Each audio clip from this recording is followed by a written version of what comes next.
갈라디아서 1장 6절에서 12절 말씀을 전하겠습니다. 사도 바울은 갈라디아서를 쓰면서 먼저 자신의 사도된 배경을 장황하게 말을 했습니다. 그 이유는 이 쓴 편지가 일반 편지가 아니라 사도된 권위로 쓰는 내용입니다. 사도라 하면 하나님께서 부르셔가지고 보내신 자, 이런 의미를 갖습니다. 바꿔 말하면 하나님의 대리자입니다.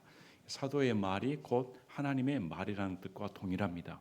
그러면 이 사도의 말의 권위는 일반 사람의 말로 듣는 게 아니라 하나님 말씀으로 들어야 됩니다. 그래서 오늘날 이런 의미에서 성경이 완성이 되고 하나님 말씀이 정리된 상황에서 더 이상 사도는 존재할 수가 없습니다. 그래서 오늘날 내가 사도다 하는 것은 성경을 바로 이해하지 못했거나 아니면 거짓 사도로 사람들을 억압하기 위해, 권위로 억압하기 위한 수단에 불과하지 현재 시대에 사도는 존재하지 않습니다.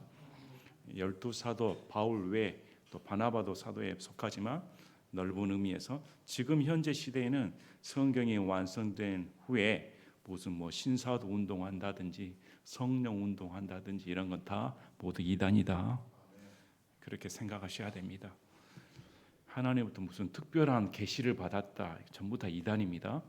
오늘 말씀을 보시면 다시 사도 바울이 재차 말을 합니다. 하나님께서 바울에게 준 복음 외에 다른 복음은 존재하지 않는다. 이것이 성경에서 하는 말씀입니다. 자, 이렇게 지금 1장 1절부터 5절까지 사도 바울이 사도된 권위와 본인이 전했던 내용이 무엇이었는가 복음을 1장 4절에서 간략하게 설명을 했습니다. 거기에 모든 게 다 집약되어 있습니다. 우리의 신앙도 거기 모든 것에 집약된 것입니다. 그분께서 하나님 곧 우리 아버지의 뜻에 따라 이 악한 현 세상에서 우리를 구출하시려고 우리 죄들로 인해 자신을 주셨다. 이것이 복음입니다. 이거 외에 다른 복음은 존재할 수가 없습니다. 그런데 6절에 보니까 그리스도의 은혜 안으로, 은혜 아닙니까? 우리의 행위와 상관없이 하나님께서 우리의 죄를 자신의 피값으로 다 지불하시고 사셨다는 것이 은혜입니다. 저와 여러분의 구원받은 것이 은혜 아니면 여러분의 노력입니까? 대가입니까? 아닙니다. 그리스도의 은혜 안으로 우리를 다 초청해 주셨습니다. 우리는 은혜 안에 살고 있습니다. 우리가 숨쉬는 모든 것 순간이 너희를 부르신 분을 이렇게 불러주셨습니다. 여기 지금 부르심이 나오는데 성경에서는 우리를 부르셨다 이렇게 말씀을 합니다. 부르심을 받지 않는 자는 구원을 받을 수가 없습니다. 다 모든 걸 하나님이 초청해 주시는데 이 부르심에 응답하는 자가 있고 응답하지 않은 자가 있습니다. 근데 여기에는 지금 제한적으로 둡니다. 이 부르심을 받은 자는 다 구원받은 사람입니다. 우리 로마서 8장 30절에 그뿐만 아니라 하나님께서는 자신이 예정하신 그들을 또한 부르시고 자신이 부르신 그들을 또한 의롭다 하시고 자신이 의롭다 하신 그들을 또한 영원하게 하셨느니라. 하나님께서는 우리를 예정하셨습니다. 믿으시기 바랍니다. 이것은 미리 하심에 속했습니다. 하나님께서 저와 여러분을 창세 전에 우리의 속성을 다 알고 계신 분입니다. 가장 적합한 때에 가장 우리의 반응을 보시는 분이 우리를 부르셨다. 그리고 그 부르심에 우리는 응답해서 들어갔습니다.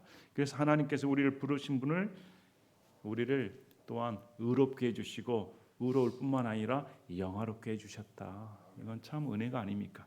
우리 고린도전서 1장 26절에도 형제들아 너희는 너희가 부르심을 받은 것을 보라. 저와 여러분은 하나님의 부르심을 받은 사람들입니다. 부르심을 받은 자로서 육체를 따라 지혜로운 자가 많지 아니하고 강력한 자가 많지 아니하며 고귀한 자가 많지 아니하도다. 허물 많은 저희들입니다. 저와 여러분이 내세울 게 뭐가 있습니까? 학력이 비천하고 육체가 하나님의 능력을 감당할 만한 그런 건강한 육체도 아니고 볼품이 없습니다. 귀하지도 않습니다. 그런데 하나님께서 우리에게 이런 천한 자들에게 은혜를 베풀어 주셔서 우리 육체를 자랑하지 못하게 하려고 우리의 행위를 자랑하지 못하게 하고 오직 하나님의 은혜입니다. 고백하기 위해 우리를 구원시켜 주셨다. 이것이 은혜로 부르셨다 말씀을 합니다. 자, 너희가 이렇게 속기 떠나 부르심은 말미암아 은혜 안으로 들어갔습니다. 그러면 하나님의 은혜를 좋게 누리고 감사하며 살 줄 알았는데 어떻게 여기를 떠날 수가 있는가? 떠나 어디로 갔습니까? 다른 복음으로 옮겨가는 것을 내가 이상히 여겼다. 다른 복음 얘기가 나옵니다. 여러분, 여기서 말하는 다른 복음은 뭘까요? 갈라디아에서는 율법을 혼합시킨 것입니다. 우리 사도행전 15장 1절에 유대로부터 내려온 어떤 사람들이 형제들을 가르치며 이르되 너희가 모세의 관례대로 할례를 받지 아니하면 구원받을 수 없느니라. 예수님을 믿는 것만으로 구원받을 수 없다. 예수님을 믿었다 하면 할례를 받아야 구원받을 수 있다. 이것이 다른 복음입니다. 이건 복음이 아닙니다. 성경에서 말하는 다른 복음은 바울이 전한 복음 외에 첨가된 복음이 아니라 바울이 전한 복음 외에 존재하지 않습니다. 존재할 수 없습니다. 복음은 한 가지입니다. 그런데 이 자들은 어떻게 가르쳤을까요? 바울이 빠뜨렸어. 바울이 이 부분을 안 가르쳤지. 바울이 예수만 믿으면 구원받는다고 했지. 원래 할례도 받아야 돼. 그걸 바울이 안 가르친 거야. 우리는 가르쳐 줄게. 왜 이것이 먹혀 들어갈까요? 인간의 자존심을 자극해 주니까. 은혜만으로는 안 되는구나. 그렇지, 내가 뭘 해야지. 하나님의 은혜를 받으려면 그래, 어떻게 믿음만으로 은혜를 받아? 내가 뭘 해야지. 할례를 행하든지 모세의 율법대로 안식일을 지킨다든지 11조를 낸다든지 절기를 지킨다든지 이렇게 해야 되는구나. 그렇지, 종교적인 행위를 해야 복음이 완성되는 것이지. 사람들은 그걸 좋아합니다. 그래서 바울이 이걸 이해를 못하겠다. 어떻게 은혜로 구원받았는데 다른 복음으로 갈 수가 있는가? 그래서 7절에 이건 복음이 아니다 말합니다. 다른 참 복음이 아니다. 바울 복음 외에 가르치지 않은 다른 복음이 존재하는 게 아니라 이 다른 복음은 가짜다 말합니다. 그런 복음은 있을 수가 없다. 이 복음은 너희를 어지럽힌다. 혼란스럽게 한다. 또 그리스도의 복음을 왜곡하려 하는 어떤 자들이 있다. 자, 예수 그리스도의 복음을 왜곡한다, 변질시킨다는 말입니다. 성경에서는 그리스도의 복음이 왜곡되는 경우가 많이 있습니다. 우리 고린도후서 2장 17절에 우리는 하나님의 말씀을 부패시키는 많은 사람들 같지 아니하고 도리어 순전함에서 난 자같이 하나님께서 난 자같이 하나님의 눈앞에서 그리스도 안에서 말하노라. 사도 바울을 비롯한 동역자들은 하나님 앞에서 말하는 것처럼 그런 마음을 가지고 살았습니다. 말씀을 전했습니다. 그런데 거짓 사도들은 하나님의 말씀을 부패시켜서 성도들의 마음을 빼앗기 위해 사용하였습니다. 그걸 하려면 말씀을 부패시켰습니다. 왜? 사람들은 진짜 말씀은 듣기 싫어하니까. 우리 성경에 나오지 않습니까? 말세가 되면 하나님의 말씀을 듣기 싫어한다. 귀가 가려워서 자기 귀를 긁어줄 선생을 찾아낸다. 진리의 말씀은 듣기 싫어합니다. 그런데 새로운 거, 뭔가 육적인 거, 뭔가 인간을 흥미롭게 하는 것에는 사람들이 쏙 빠집니다. 그것은 말씀을 부패시킨다. 우리 식당에 가가지고 음식을 먹다가 매운 거, 저도 매운 거 못 먹습니다. 여러분 매운 거 잘 드시는 분도 있겠죠? 매운 것을 못 먹으면 어떻게 하죠? 물을 차차차. 이 정도면 될까? 그래도 매워. 그래, 물을 더 부어. 음식도 짜. 물을 더 부어. 자기 입맛 따라. 하나님의 말씀 내게 너무 매워. 하나님 말씀 내 입맛에 안 맞아. 거기다 첨가해야 되지. 행복이라는 요소도 넣어줘야지. 신유의 기적이라는 요소도 넣어줘야지. 교회 하면 무슨 행위를 하게 해야 되지. 날마다 믿음으로 하면 뭐해? 그래, 교회에 오면 열심히 밥도 짓고 헌금도 열심히 하라고 맞는 말입니다. 그래야 1등심이 되지. 1등 교인이 되는 거야. 이것 첨가 저것 첨가. 그것은 복음이 아닙니다. 인간의 노력을 부추기 위해 주일 예배를 안식일 시켜야 된다. 인간의 헌금을 더 열심히 하기 위해 11조를 강조해야 된다. 그럴 수 없습니다. 하나님의 복음은 첨가할 수가 없는 것입니다. 왜? 그건 하나님의 말씀에 도전하는 행위입니다. 우리 고린도후서 11장 3절 4절에 그러나 뱀이 자기의 간교함으로 이불을 속인 것 같이 어떤 방법으로든 너희 마음이 그렇게 그리스도 안에 있는 단순함에서 떠나 부패할까 내가 두려워하노라.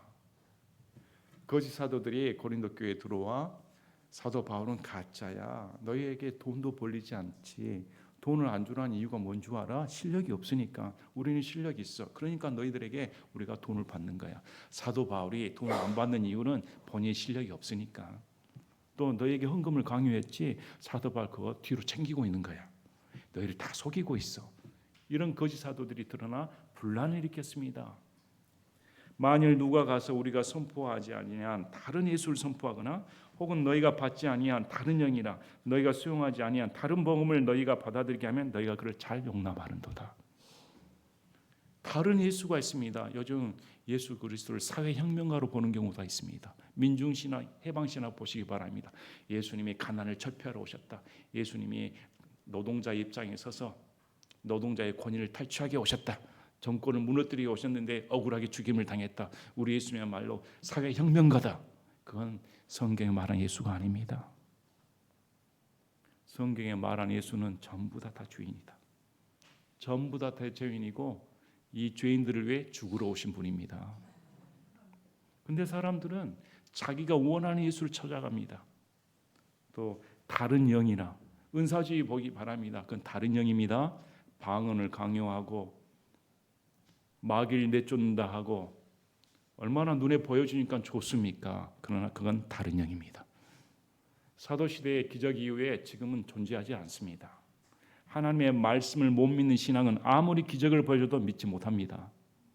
또 다른 복음을 너에게 받아들이게 하면 이런 복음이 있습니다. 성경과 배치되는 복음을 말을 하면 사람들이 좋아한다. 바울의 복음은 너무 단순하니까 늘 하는 말이 십자가에 달린 예수님만 선포하니까 왜 십자가에 달린 예수님이 그렇게 중요할까요? 거기에 인간의 본질이 다 드러나니까. 저와 여러분의 삶의 형태, 저와 여러분의 모든 내적인 모든 것이 까발려지는 것이 십자가 앞입니다. 그래야 인간 본연을 알 수가 있습니다. 십자가에 나와야 아이쿠 내가 이렇게 더러운 죄인이었구나. 나는 사회를 탓하고 내 가정을 탓하고 내 환경을 탓하고 살았는데 하나님 앞에 서버리니까 입이 다물어버리는 내가 죄인입니다. 이것이 신앙의 출발점입니다. 그래서 제가 항상 말씀드린 게 좌파는 안 됩니다. 좌파는 인간 본질을 부인해버립니다. 자기의 속성을 모르는데 어떻게 환경이 개성이 되고 사회가 변혁이 되겠습니까? 항상 남의 탓만 하는데 성경은 남의 탓을 말한 거 아닙니다. 누구 탓입니까? 내 탓입니다. 여기서 출발합니다. 제가 잘못했습니다. 우리 고린도후서 11장 13절 15절 왜 분별이 어려울까요? 유명한 신학 교수로 나오니까 유명한 목사로 나오니까 얼굴이 점잖하게 보이고 평안하게 보이고 있어 보이니까 사람들이 저 정도면 저렇게 많은 성도를 가지고 있으면 야 하나님이 쓰시는 모양이다 이렇게 속아버리는 것이 저와 여러분 아닙니까? 근데 고린도후서 11장 13절 그러한 자들은 거짓 사도요 속이는 일꾼이며 자기를 그리스도의 사도로 변형하는 자들이다. 거짓 사도인데 마치 예수 그리스도의 사도들처럼 바꿔서 나왔다는 것입니다. 자, 성경에 말한 거짓 사도는 구원받지 못한 사람들입니다. 거짓 사도들의 꾀임에 빠진 사람은 구원받은 사람인데 거짓 사도, 거짓 대언자, 거짓 교사 자체는 구원받지 못한 사람들입니다. 그것은 결코 놀랄 일이 아니니 사탄도 자기를 빛의 천사로 변형하느니라. 놀랄 필요 없다. 사탄도 빛의 천사로 그렇게 나타나니까 거짓 사도가 존재하는 건 놀랄 필요 없다. 그러므로 그의 사역자들 또한 의의 사역자로 변형된다 해도 그것은 결코 큰일이 아니지라. 자, 그들의 마지막은 그들의 행위대로 되리라.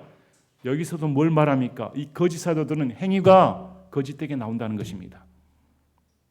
참 사도와 거짓 사도는 말에 달려있는 게 아니라 행동에 달려있다. 예수님께서 그렇게 말씀하지 않습니까? 무화과 나무에서 어떻게 포도가 나오고 포도나무에서 어떻게 무화과 나무가 나옵니까? 그 나무를 보면 열매를 알 수가 있는 것처럼 본질적으로 구원받지 못한 사람이니까 그런 비리, 음란, 하나님을 대적하면서도 아닌 것처럼 하는 위선들, 거짓 교주들 아닙니까?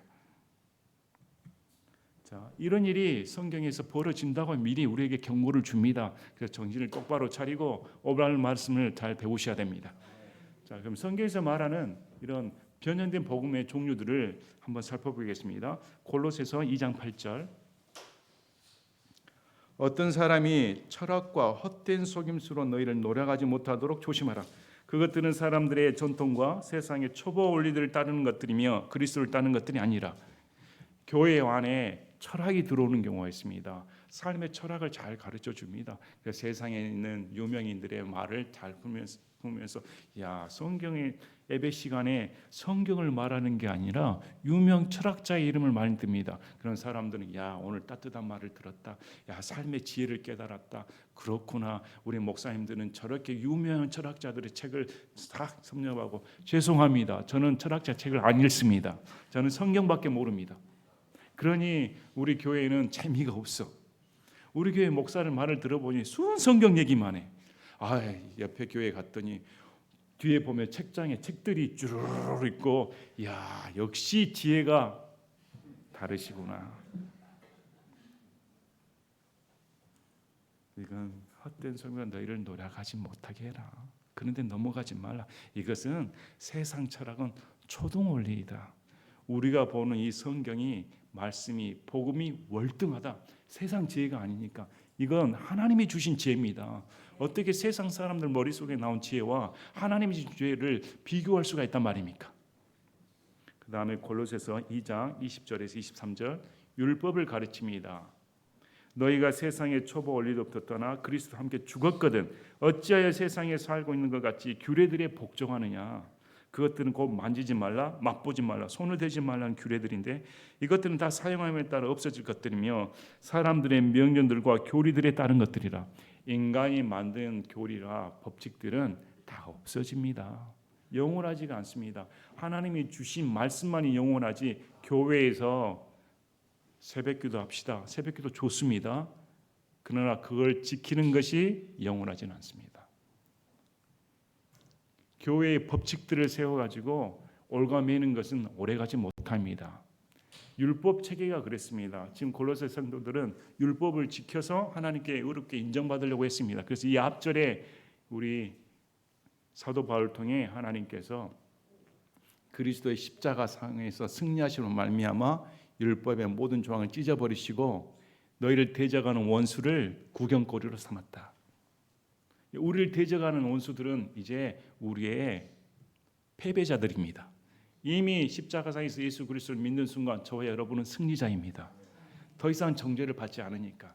근데 왜 그런 규례들, 사람들의 명령에 순종하려고 하는가? 이런 것들은 의지대로 경배하고 자기를 낮추며 몸을 경시하는 데는 참으로 지혜가 있는 것 같이 보이나 아무 가치가 없으며 육체를 만족시킬 뿐이라. 자기 감정을 위해, 자기 만족을 위해 그렇게 할 뿐이지 그것은 하나님 안에서 유익이 없다. 하나님 안에서 유익한 것은 모든 것이 은혜로 되어야 된다는 것입니다. 11조를 내든 새벽기도를 하든 금식기도를 하든 무슨 날을 지키든 아무 상관없이 모든 것이 하나님 은혜에 속해 있어야 된다. 그 다음에 디모데전서 6장 20절 과학에 대해서는 말씀을 합니다. 오 디모데야, 속되고 헛된 말장난과 거짓되게 과학이라 불리는 것의 반론들을 피하며 내게 맡겨진 것을 지키라. 성경을 입증하다 보니까 과학을 대비시키는 경우가 있습니다. 과학을 빌려와서 성경을 입증시키려고 합니다. 그래서 성경이 사실이다. 그러면 과학에서 입증되지 않는 것은 성경이 사실이 아닙니까? 우리는 6,000년 지구 믿습니다. 6,000년 전에 하나님께서 우리를 이 지구를 만드셨다고 성경 기록되어 있으니까. 그러나 과학은 어떻게 말합니까? 셀 수도 없는 100만 년, 200만 년, 3천만 년, 5천만 년 셀 수도 없이 늘어납니다. 과학이라 불리는 것들. 진화론이 진리입니까?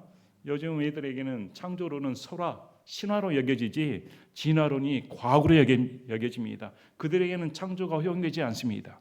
그들은 하나님이나 신의 존재를 인정하지 않습니다. 이것이 과학이라고 말합니다. 과학은 신의 존재를 부정합니다.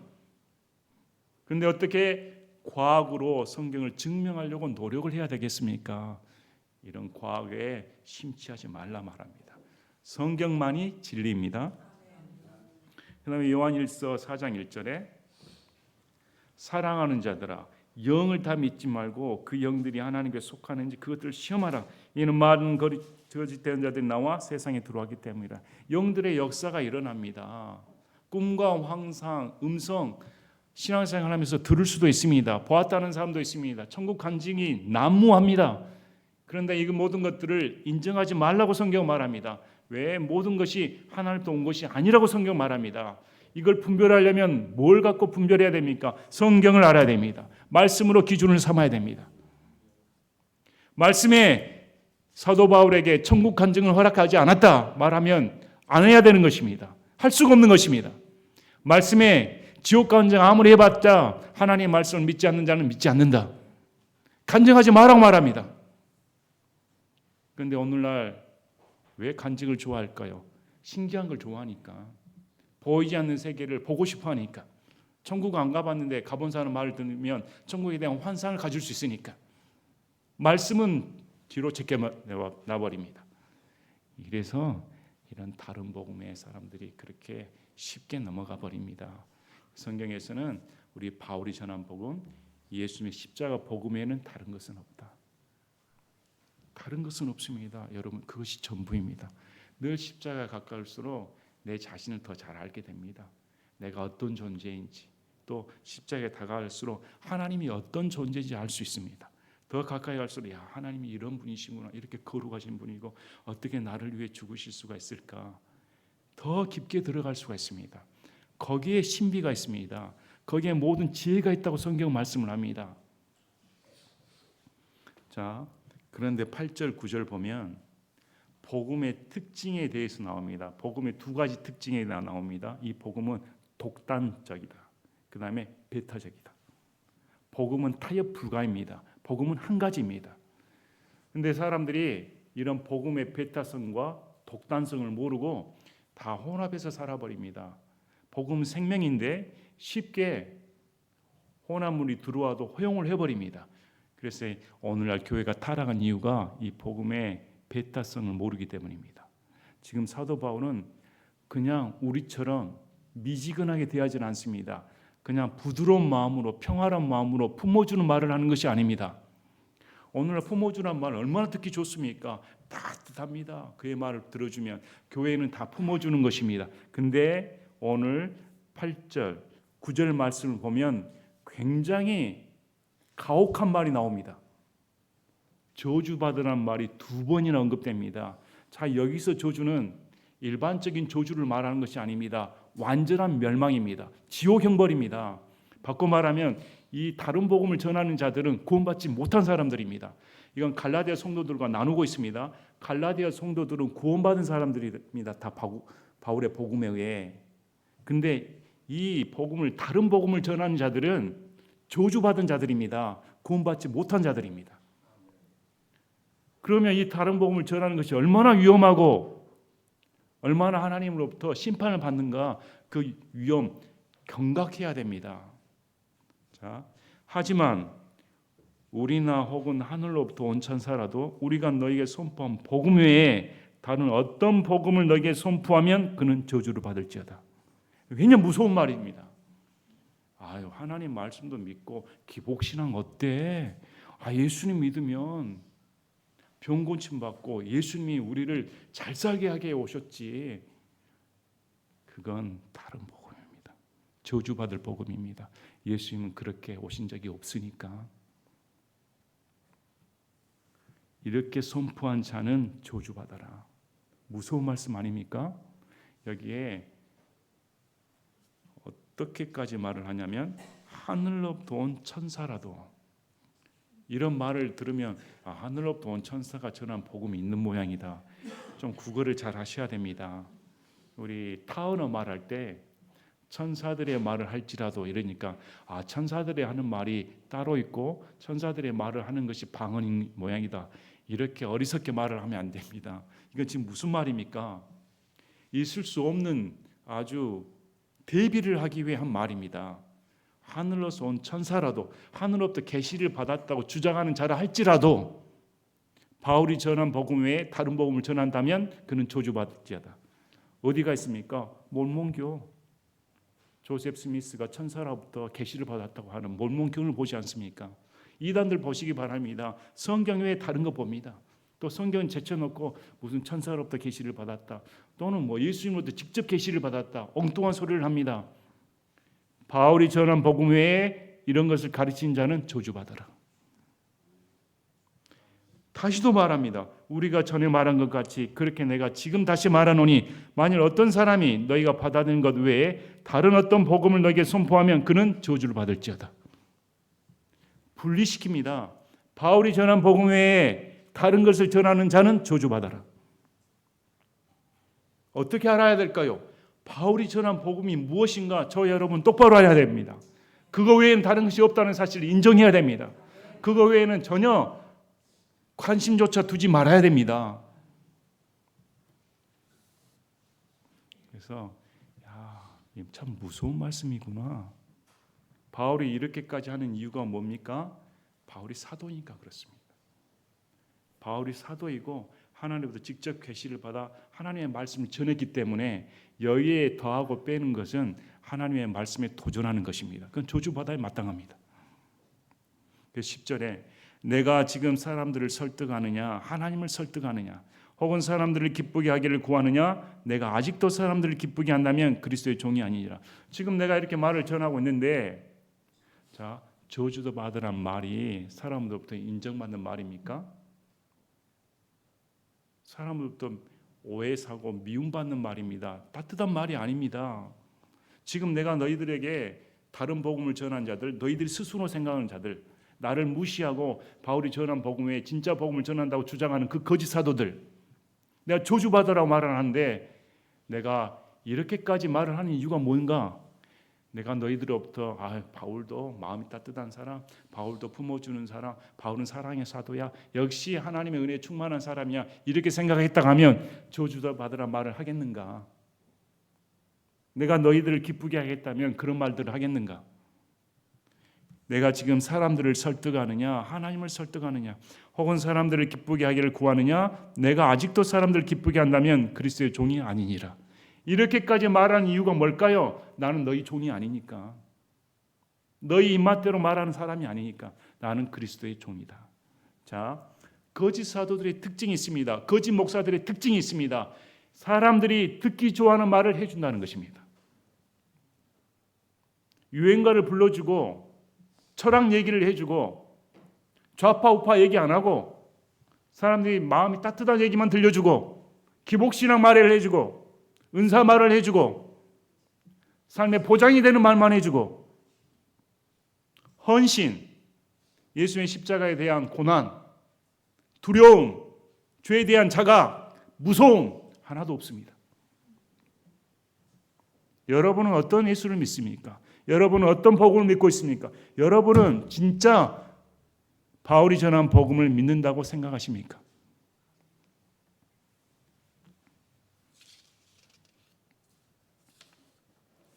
자, 디모데전서 1장 11, 12절에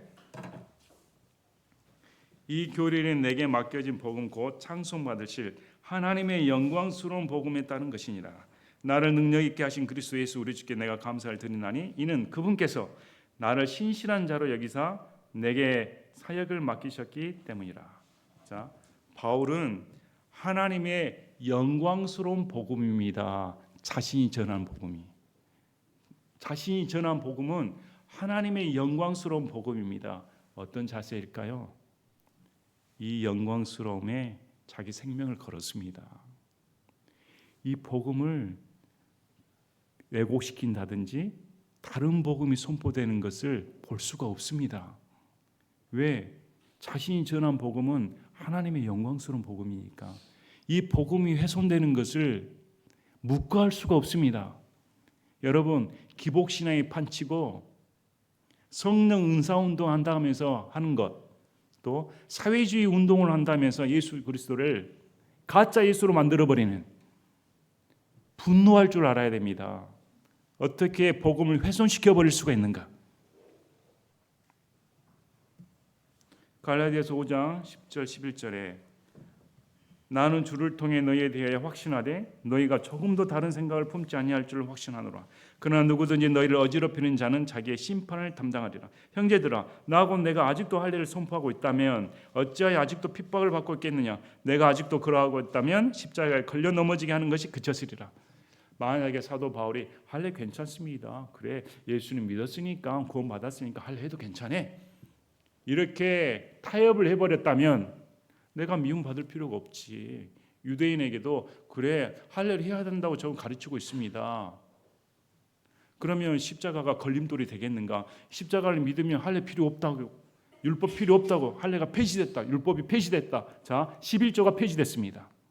안식일 폐지됐습니다. 날씨, 절기 지키는 거 다 폐지됐습니다. 모세의 율법은 다 폐지된 것입니다. 이렇게 주장하면 미움받는데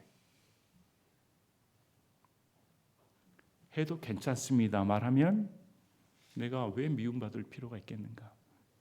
그렇게 안 하는 이유가 뭘까요? 내가 사람의 종이 아니니까, 하나님의 종으로 부르심을 받아 하나님의 영광스러운 복음 위에 내가 살고 있으니까. 우리 사도 바울을 보면 참 놀랍기만 합니다. 저와 여러분의 좁은 마음으로는 이해가 하기 힘듭니다. 빌립보서 1장 15절에서 18절, 사도 바울이 감옥에 갇히니까 이 빌립보 교회 내에 사도 바울을 시기하고 모함하는 자들이 있었습니다. 또 바울 편에 서서 바울을 옹호한 자들이 있었습니다. 둘이 다툼이 벌어졌습니다. 근데 사도 바울은 어떻게 말할까요? 나를 미워해도 괜찮다, 나를 모함해도 괜찮다, 어떤 식으로든 예수 그리스도만 전파되면 기쁘다. 우리는 우리 자존심 내세울 때가 많지 않습니까? 과연 여러분은 복음이 전파되는 것에 기쁨을 누린 적이 있습니까? 누가 나를 모함해도 괜찮아, 예수한테 미쳤다고 해도 괜찮아, 근데 그 사람이 예수님만 증거하면 나는 기쁘다. 다른 사람의 입에서 예수 그리스도의 말만 들어도 기뻐한, 얼마나 차원이 다릅니까? 그래서 바울은 무엇으로 기쁨의 근원을 삼았을까? 참, 어제 복음을 증거하는 기쁨, 또 복음이 증거되는 모습을 보고 기뻐했다. 자, 11절에 그러나 형제들아 내가 너에게 확실히 알리노니 내가 선포한 복음은 사람을 따라 나지 아니하다. 11절 12절에도 재차 반복해서 하는 이유가 뭘까요? 앞절에 강하게 말했습니다. 다른 복음은 존재하지 않는다. 다른 복음을 전한다 하면 그 자는 저주받는다. 왜 그런가? 내가 사람에 따라 말을 하는 게 아니니까. 내가 지금 사람 말하고 있는 게 생각하면 너희들 큰 착각하고 있다. 이것은 사람에서 받지도 아니하고 배우지도 아니했다. 다만 그것은 예수 그리스도의 계시에 의해 주어졌다. 예수님께서 직접 바울에게 나타나셔서 바울에게 들려주셨다. 가르쳐 주셨다. 그러니까 이걸 다른 사람들과의 차원이 아예 다릅니다. 바울의 복음은. 근데 이 바울의 복음을 무시하고 여기에 첨가하는 것은 하나님의 말씀에 도전하는 행위입니다. 오늘도 도전하는 사람들 얼마나 많습니까? 거짓 교주들. 거짓 교주들이 얼마나 수두룩합니까? 하나님의 말씀을 바로 이해하고 바울이 전한 복음이 무엇이었는가? 그분이 나 같은 자를 위해 죽으셨구나. 나의 행위로는 의로워질 수도 없고 예수를 믿는다 하면서도 여전히 나는 더러운 죄인이구나. 여러분, 한번 믿으면 구원받는 건 맞습니다. 예수님의 십자가 사건이 단일 사건일까요? 매일 십자가 앞에 나와야 됩니다. 십자가 앞에 더 가까이 갈수록 나란 존재가 완전히 부서집니다. 이야, 내가 정말 어제보다 더 더럽구나. 나는 진짜 구제불능이구나. 내가 구원을 유지시키는 것이 내 노력으로 안 되는구나. 다른 복음 중에 하나가 구원을 잃는다는 것입니다. 여러분, 어떻게 예수님 믿는 사람이 구원을 잃을 수가 있습니까? 그 구원 자체가 내가 얻은 것이 아닌데, 하나님이 주신 선물인데 어떻게 그걸 내가 다시 쟁취하고 잃고 얻고 할 수가 있습니까? 도대체 어떻게 구원을 받았길래 구원을 잃는다고 말을 할 수가 있습니까? 구원을 유지시킬 능력이 저와 여러분에게 있습니까? 없습니다. 죽는 순간에도 하는 것이 우리가 죄밖에 없는데, 숨을 내쉬는 것이 죄인데 어떻게 구원을 유지시켰단 말입니까? 그래서 십자가상에 들어갈 때마다 나는 안 됩니다. 여전히 죄인이고 여전히 이런 나를 용서해 주시고 품어 주시는 분이 하나님이십니다. 어떻게 그분이 나를 위해 죽으셨단 말입니까? 도저히 이해할 수 없습니다. 참 놀라운 은혜가 아닐 수 없습니다. 여러분, 복음 외에 다른 복음이 존재하지 않는 것처럼 자유민주주의 외에 다른 민주주의는 존재하지 않습니다. 자유를 빼버리면 그 민주주의는 인민민주주의입니다. 성경에서 말하는 것은 민주주의를 가르치지 않습니다. 성경에서 말하는 것은 자유주의를 가르칩니다. 인민민주주의는 개인의 자유를 억압해버리고 다수의 이익을 위해 개인을 희생시키는 것입니다. 그러나 자유민주주의는 개인의 희생을 보호하기 위해 개인의 자유를 유지시켜주기 위해 출발한 것이 자유민주주의입니다. 그래서 기독교에는 우파가 될 수밖에 없습니다. 어떻게 기독교가 좌파가 될 수 있습니까? 여러분 한번 생각해 보시기 바랍니다.